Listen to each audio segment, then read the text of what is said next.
ఒక దేశం మీద మరో దేశం దాడి చేస్తే దాడికి గురైన దేశ ప్రజలు ఆగ్రహంతో నిరసన ర్యాలీలు తీస్తారు. తమ దేశం ఆదేశం మీద ప్రతీకార దాడులు చేయాలని తమ ప్రభుత్వాన్ని డిమాండ్ చేస్తారు. కానీ ఇరాన్ విషయంలో ఇది రివర్స్ అయింది. దాడి చేసిన దేశ అధ్యక్షుడిని పొగుడుతూ ఇరాన్ ప్రజలు పెద్ద పెద్ద ర్యాలీలు తీశారు. You can't imagine how we are appreciate our country, our people.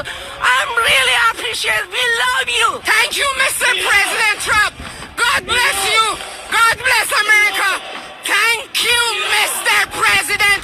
Dear Mr. President Trump. Trump kill Khamenei. I'm so happy. Thanks, Trump. Thanks, Trump. You are the best man in the world. I love you, Trump. I want to have a big thanks to President Trump for keeping his promise and freeing people of Iran that has nothing to do with this government, with this terrorist government. దేశానికి పట్టిన పీడ వదిలిపోయింది అని సంతోషాన్ని వ్యక్తపరిచారు. తమ దేశ అధ్యక్షుడి మీద Iran పౌరులకు ఎందుకంత ఆగ్రహం కలిగి ఉన్నారు?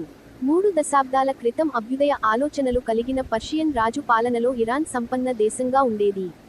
మతపరమైన విషయాలను పట్టించుకోకుండా అమెరికా పాశ్చాత్య పోకడలతో పాలన చేయడం ఇరాన్ మత పెద్ద ఖమైనీకి రుచించలేదు. దానితో అతను మతపరమైన భావోద్వేగాలను రెచ్చగొట్టి తిరుగుబాటు చేశాడు. మతపరమైన విషయానికి కనుక ప్రజా తిరుగుబాటు అధికమై రాజు ఇరాన్ వదిలి అమెరికాకు పారిపోయి తలదాచుకున్నాడు.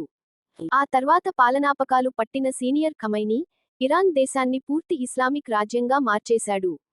ఆ తర్వాత ప్రజలకు మతపరమైన ఆంక్షలలో జీవించడం ఎంత కష్టమో అర్థమయింది. మతపరమైన మూర్ఖత్వం తప్ప పాలన అనుభవం లేని కారణంగా ఇరాన్ ఆర్థిక వ్యవస్థ విచ్ఛిన్నం అయింది.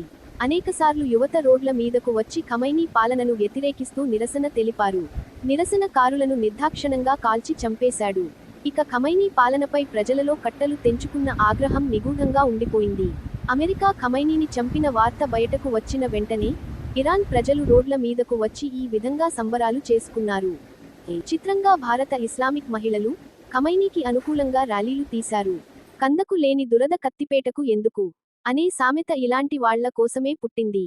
అయినా ఇరాన్ మహిళలు భారత ఇస్లాం మహిళలను తమ దేశానికి వచ్చి బ్రతికి చూడమని సవాల్ విసిరారు. మిత్రులారా, దయచేసి సబ్స్క్రైబ్, లైక్, కామెంట్, షేర్ చేయండి.